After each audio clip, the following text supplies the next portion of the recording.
नमो पार्वती पतये हर हर महादेव। आज की सभा में इतनी बार जय जयकार हुई है कि इतनी बार जय जयकार होने के बाद भी आप लोगों का उत्साह, आप लोगों का यह जोश देखने को बनता है। फिर भी मैं चाहूंगा कि एक बार हम सभी दोनों हाथ उठा करके, जिनके बिल्कुल समीप बैठे हैं, जो हमारे हृदय में बैठे हैं, हम सभी मिलकर के जय जयकार लगाएं। बोलिए सियावर रामचंद्र भगवान की, बोलिए श्री कृष्णचंद्र भगवान की, गंगा मैया की, यमुना मैया की। मेरा नंबर लगभग सबसे अंत में पूज्य महाराज जी ने बड़े विचार करके दिया, और होता ही है। जो कलेजे में सबसे नीचे होता है, जो सबसे अंदर बैठा होता है, वो बाद में ही पहुंचता है। और ये हमारे महाराज जी का मेरे प्रति बड़ा स्नेह है। आज सनातन बोर्ड को लेकर के ये जो मांग पूरे देश में जन जन तक, यह मांग आज सिर्फ इस मंच की या इस पंडाल की नहीं है, ये इस क्रांति सेवा शिविर की नहीं है, और ना सिर्फ इन क्रांति दूत के द्वारा कही हुई बात है। ये मंच पे बैठे हुए सभी क्रांति राजाओं और इन सब क्रांति वीरों की बात है। भारत के गांव गांव, गली गली में हर क्रांति वीर आज ये कह रहा है कि सनातन बोर्ड बनना चाहिए। अभी पूज्य महाराज जी राजस्थान पधारे थे मेरे बुलावे पर। तब राजस्थान के सुदूर आदिवासी क्षेत्र में प्रतापगढ़ के अंदर जब हम एक आदिवासी भाई बंधु के घर जाकर के भोजन प्रसाद ले रहे थे, तब महाराज जी को दक्षिणा के साथ कुछ देने के लिए एक व्यक्ति आया। तब महाराज जी ने दक्षिणा में उससे कुछ नहीं मांगा और न कुछ लिया, लेकिन जाते जाते महाराज जी ने कहा, तुम मुझे क्या दे सकते हो? तब उस आदिवासी बंधु की आंखों में अश्रु था और कहा, महाराज जी मैं और तो कुछ नहीं दे सकता, लेकिन मैं ये वचन देता हूं कि अंतिम सांस तक, जब तक सनातन बोर्ड का गठन नहीं होगा, मैं अन्न जल नहीं ग्रहण करूंगा। ये उसका भाव था। महाराज जी ने कहा अनशन नहीं करना है, महाराज जी ने कहा आंदोलन नहीं करना है। यह आंदोलन और अनशन का विषय नहीं है, यह हम सबकी अस्मिता का, हम सबके स्वाभिमान का विषय है। आज यहां पर बैठे हुए सभी बंधुओं से भी कहूंगा, अब इस सत्ता में, इस सरकार में हमें आंदोलन और अनशन करने की आवश्यकता नहीं, एक स्वर में मुखर होकर के बोलने की आवश्यकता है। आज मेरे कानों में एक बात भी आई कि सनातन बोर्ड की जरूरत क्या है? क्या सनातन किसी बोर्ड में बंध सकता है क्या? मैं भी मानता हूं कि सनातन तो आदि अनादि काल से चली आने वाली परंपरा को कहा जाता है।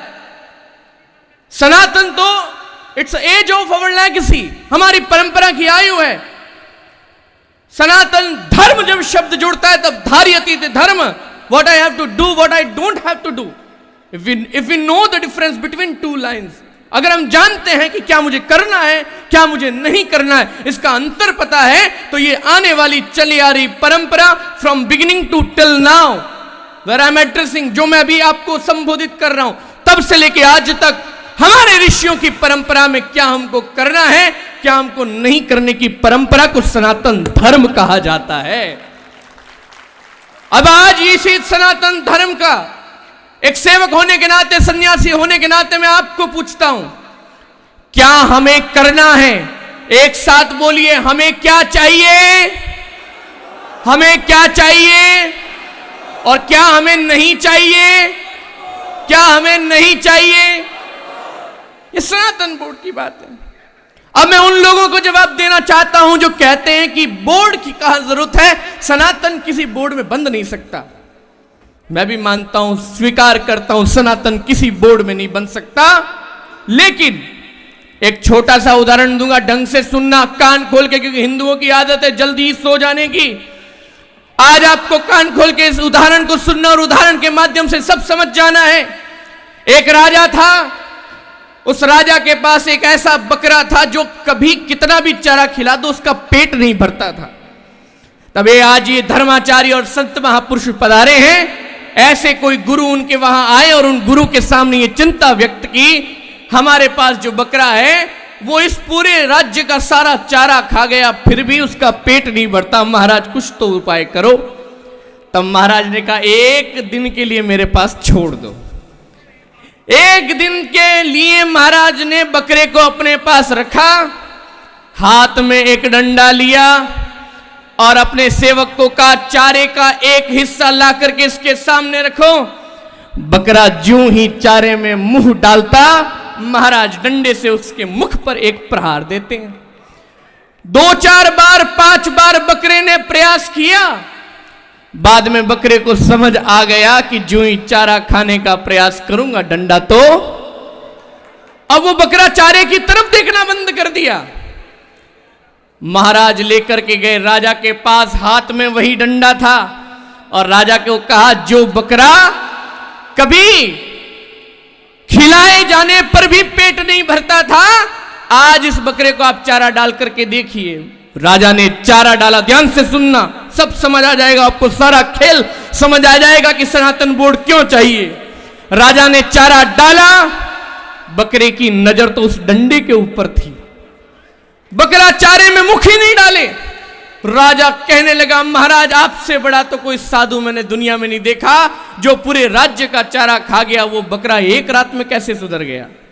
अब ध्यान से सुनना, ये बकरा कौन, जो इतने सालों तक 70 साल में हमारी भूमि पर, सनातन धर्म की इस भूमि पर, हिंदुओं की भूमि पर कब्जा रूपी चारा खा गया, उस बकरे को ये राजा लोग तो पेट भर भर के भरा भरा करके शांत नहीं कर पाए, लेकिन सनातन बोर्ड उस डंडे का काम करेगा जिसमें बकरा कभी चारे में मुख नहीं डाल पाएगा।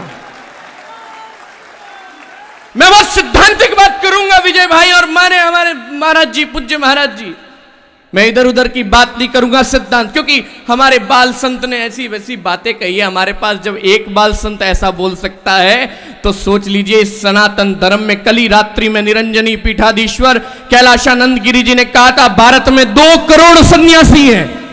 कितने? जब एक साधु, हमारा एक छोटा बालक संत इतनी गुंजायमान धुनी कर सकता है, तो 2 करोड़ सन्यासी अगर निकल पड़े ज्ञान की लठ लेकर के, तो नागा साधु क्या क्या नहीं कर सकते महाराज, ये तो आप सभी जानते। ये सनातन बोर्ड हमें चाहिए इसलिए कि कोई विधर्मी ये हिम्मत ना कर सके कि हमारे मंदिरों पर कब्जा करने का प्रयास। सरकारी तंत्र के अंदर ऐसे ऐसे कानून बना दिए गए कि उनके पास अधिकार है।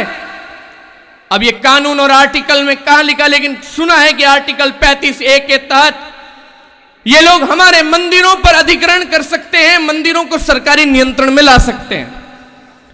राजस्थान के अंदर सांवरिया सेठ सरकार हो, चाहे देश के बड़े बड़े मंदिर हो, हमें दुख होता है कि हमारे राजस्थान जब अभी महाराज जी आए थे तब वहां की लोगों ने हमको कहा कि सांवरिया सेठ सरकार की मंदिर सरकार के अधिग्रहण होने के कारण वहां जो सरपंच बनता है, वहां जो सरकारी अधिकारी आता है, वो चाहे जितनी जमीन इन लोगों को दे देता है। यह दुख का विषय है कि सांवरिया सेठ सरकार की जमीन किसी कब्रिस्तान के लिए दी जाती हो। यह दुख का विषय है कि हमारा मंदिर, हमारे मंदिरों से प्राप्त होने वाले धन से इनके मदरसों को चलाने वाले ये मौलानाओं को शिक्षा दीक्षा हेतु पगार दी जाती हो, और इसी सनातन की सेवा करने वाले ब्राह्मण पंडितों को उन्हीं मंदिरों में दक्षिणा के रूप में कुछ भी नहीं दिया जाता। इसलिए सनातन बोर्ड की आवश्यकता है। भारत में इतने सारे साधु संत गुरुकुल चला रहे हैं, लेकिन किसी साधु संत को सरकार की तरफ से किसी प्रकार की मदद नहीं मिलती। मैं चाहता हूं कि सनातन बोर्ड का गठन हो, और उस बकरे को भी कहना चाहता हूं जिस बकरे की बात कर रहा था। एक हैदराबाद में एक बकरा बोलता था कि बकरे की मां कब तक खेत बनाएगी। आज उस हैदराबादी बकरे को कहना चाहता हूं, सुन ले बकरे, तेरी मां कब तक खैर मनाएगी। अभी एक गधे को लाठी से सुधारने वाला हैदराबाद का एक और शेर आया, जोरदार तालियां बजाइए राजा भैया के लिए। आप तो गधे की बात करते हो, मैं कहता हूं 600 साल पहले, सभी हिंदुओं ध्यान से सुनिएगा, मैं कहता हूं 600 साल पहले भारत में भी गधे पर बैठ करके वो बाबर आया था। उस गधे पर बैठकर आने वाले बाबर ने यह सोचा था कि भगवान राम का मंदिर तोड़ करके राम जी के वैभव को मैं कम कर दूंगा। लेकिन ध्यान से सुन लेना, गधे पर बैठ के आने वाले बाबर की औलादें अफगानिस्तान और पाकिस्तान में आज भी भीख का कटोरा लेकर के बैठे हैं और मेरे प्रभु श्री राम के माथे पर हजारों करोड़ के हीरे जड़े हुए हैं। यह है भारत का सौभाग्य। मैं आदरणीय हमारे देवकी नंदन जी ठाकुर जी से कहना चाहता हूं, मेरे भाई से कहना चाहता हूं, आप आज अकेले नहीं हैं। मैं राजस्थान की भूमि से आता हूं। एक समय आया था जब महाराणा प्रताप भी चारों तरफ से अकेले पड़ गए, उन्हें घास की रोटी पर खानी पड़ी और धरती पर शैया पर सोना पड़ा। आज आप लोगों को वचन देता हूं और पूज्य मेरे भाई देवकी नंदन ठाकुर जी को भी वचन देता हूं, वो दिन तो आपको देखना नहीं पड़ेगा, लेकिन अगर वो दिन देखना भी पड़े तो ध्यान रखना, आप महाराणा प्रताप की परंपरा से हो, जिनका घोड़ा चेतक भी मरते दम तक अपनी भूमि की रक्षा के लिए बलिदान हुआ। इस देश के सनातनियों के साथ साथ जीव जीव मात्र आपके साथ है, आपको उसकी चिंता करने की आवश्यकता नहीं है। अरे हमारे देश की शिक्षा व्यवस्था को ये गधे पर बैठकर आने वाले बाबर की औलादें ये आकर के हमारे देश की जमीन पर कब्जा करेंगे, ये आकर के हमारे मंदिरों को अधिग्रहित करेंगे।